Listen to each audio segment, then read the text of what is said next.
Are you ready to conquer the SSA exam? Every question, every challenge, all in one place. This is your ultimate guide to mastering the Staff Services Analyst exam. Welcome, future analysts. Let's get ahead quick with SOQ Rick.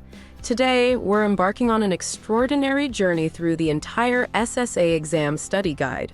From complex problem solving to critical reading, we're covering it all. Whether you're brushing up on specific areas or looking for a complete review, you're in the right place. Let's dive into each question, unravel their secrets, and equip you with the knowledge and confidence to ace this exam. It's from the algebra section, which focuses on mathematical problems related to quantities and their relationships. The question reads, Quick call charges 18 cents per minute for long-distance calls. Econo phone totals your phone usage each month and rounds the number of minutes up to the nearest 15 minutes. It then charges $7.90 per hour of phone usage, dividing this charge into 15-minute segments if you used less than a full hour. If your office makes 5 hours 3 minutes worth of calls this month using the company with the lower price, how much will these calls cost? Let's break down the conversion of 5 hours and 3 minutes into minutes. 5 hours is equivalent to 300 minutes. Since 1 hour is 60 minutes, 5 hours by 60 minutes per hour equals 300 minutes. Add the 3 minutes to the 300 minutes. This gives us 303 minutes. For quick call, multiply the total minutes by the per minute rate. 5 hours 3 minutes equals 303 minutes. 303 minutes by 18 cents equals $54.54. For Econo phone, round the total minutes up to the nearest 15 minutes. 5 hours 3 minutes rounds up to 5 hours 15 minutes.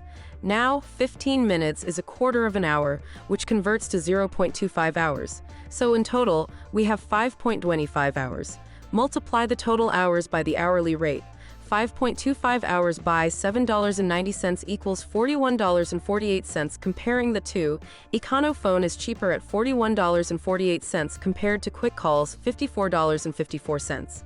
So the correct answer is $41.48.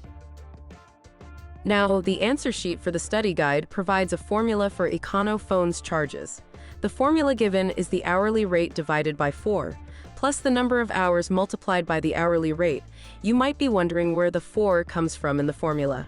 It's because 3 minutes rounds up to 15 minutes for Econo phone, and 15 minutes is a quarter of an hour. So the formula takes into account that quarter-hour rounding, which we also saw in our steps where we got 0.25 hours. Time to explore our question. It reads, the total length of fencing needed to enclose a rectangular area 46 feet by 34 feet is... First, let's visualize this. Imagine you have a garden that's rectangular and you want to put a fence all around it. How much fencing would you need? To solve this, we'll find the perimeter of the rectangle. The formula for the perimeter is 2 times the length plus 2 times the width. Let's do the math. 2 by 46 feet plus 2 by 34 feet equals 92 feet plus 68 feet equals 160 feet. But wait, the options are in yards. Remember, 3 feet make a yard. So, converting, 160 feet divided by 3 equals 53 1/3 yards. The correct answer is D, 53 1/3 yards.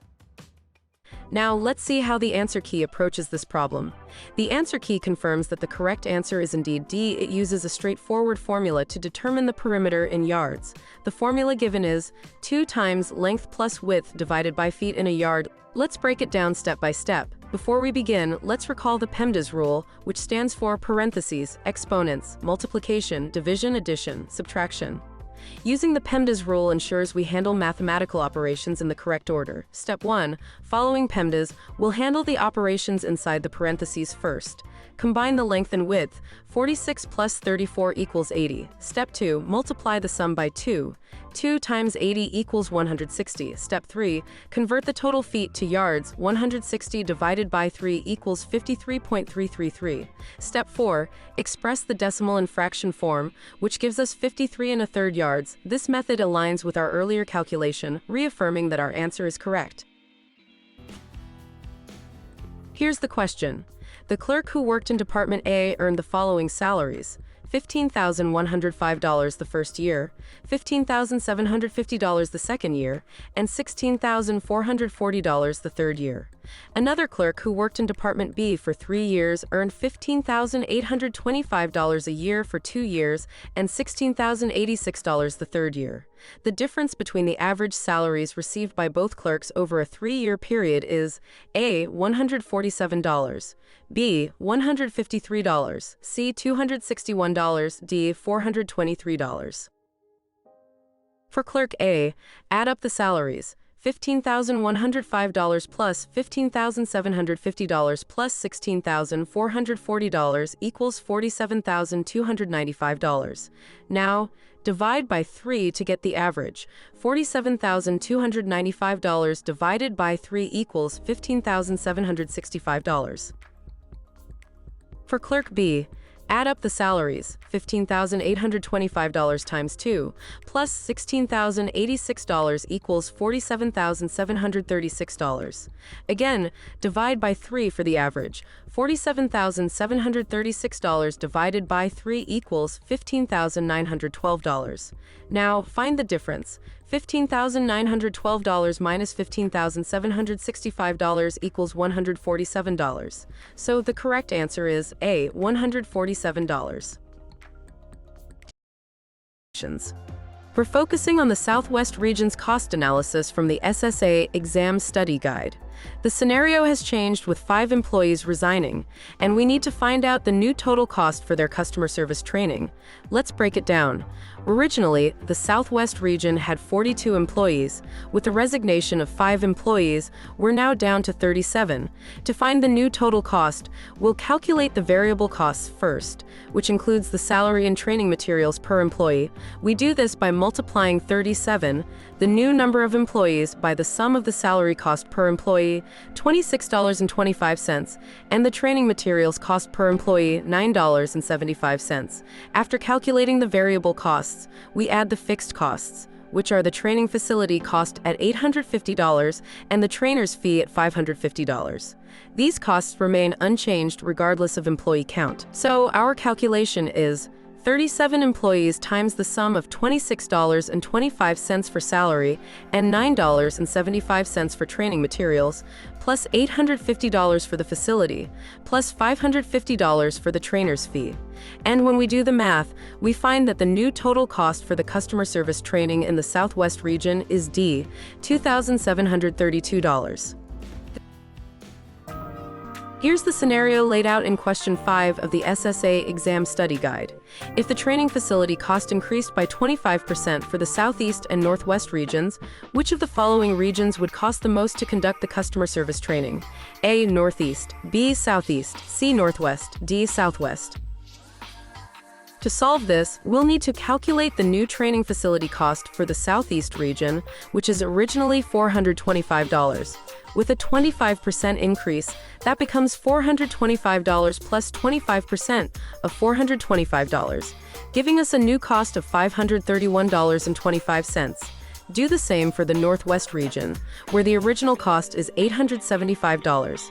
A 25% increase takes us to $875 plus 25% of $875, totaling $1,093.75.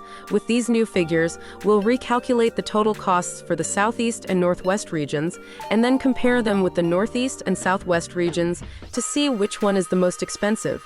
After recalculating, we find that the correct answer is C, Northwest, with a total cost of $3,053.75. Here's our challenge.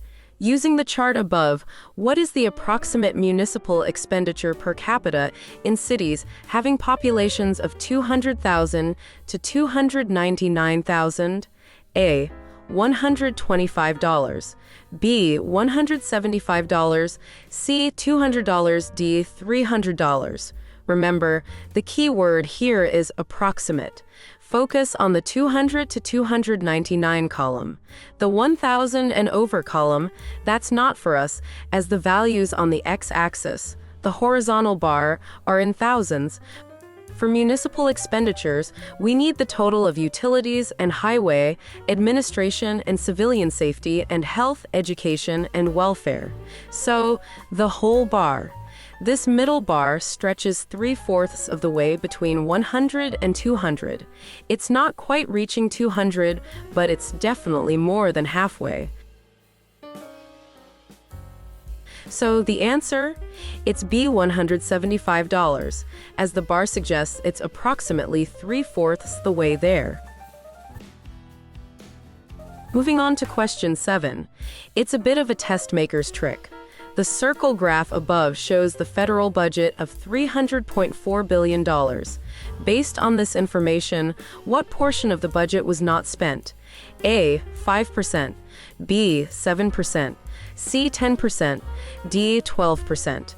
The circle graph shows the federal budget but doesn't add up to 100%. What gives? We tally up the sectors: 10%, 17%, 29%, and 37%. That leaves us at 93%, meaning 7% of the budget is unaccounted for in the graph. The correct answer is B, 7% not spent. It's a reminder to always check the totals, folks. First up, question 8. It's a passage comprehension question. Here's the passage. From time to time, the state makes surplus property available for sale to the public. This property consists of state property, unclaimed or abandoned personal property, and valuables, except those confiscated in conjunction with drug enforcement activities, and unclaimed stolen property. The surplus property is disposed of through sale bids, auctions, and donations. Let's analyze each option in the context of the passage about how the state disposes of surplus property. Starting with option A, which states, the state's personal property brings in the largest sales. This is incorrect because the passage does not provide information about sales figures or which type of property generates the most revenue. It simply lists the types of surplus property available for sale, including state property, unclaimed or abandoned personal property, and unclaimed stolen property. Moving on to option B, items that are not claimed by their owner will be sold to the public. This is correct. The passage aligns with the statement, mentioning that unclaimed or abandoned personal property and unclaimed stolen property are part of the surplus property disposed of through sales to the public. Next, we have option C. The state holds regularly scheduled sales of property to the public. This is not accurate. The passage doesn't specify that the sales are regularly scheduled. It only mentions that the surplus property is disposed of through sale bids, auctions, and donations, without indicating any frequency or regularity. Finally, option D.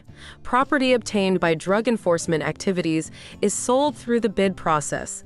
This is also incorrect. The passage clearly excludes property confiscated in conjunction with drug enforcement activities from the types of surplus property being sold. It does not discuss how such property is disposed of, whether through bids or any other method. The correct answer is B. Items that are not claimed by their owner will be sold to the public. Now, on to question 9, which is about identifying grammatical errors. Question 9 reads, which of the following sentences contains at least one error? A. The government spending bill is going to be voted on this afternoon when all 100 representatives are available. B.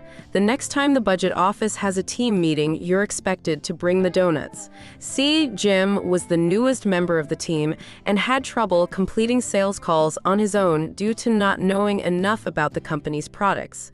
D. The longtime associate at the law firm was a great source for historical data on past cases tried by the firm.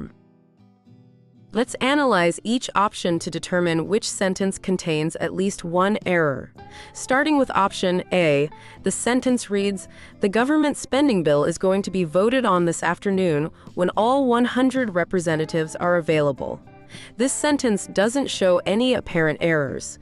It's grammatically correct, clearly stating a future event, the voting on a government bill, and the condition for it, which is the availability of all 100 representatives.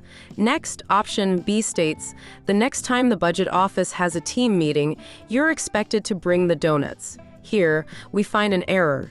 The sentence incorrectly uses your instead of your, which is a contraction for you are. The correct version of the sentence should be, the next time the budget office has a team meeting, you're expected to bring the donuts. Moving on to option C.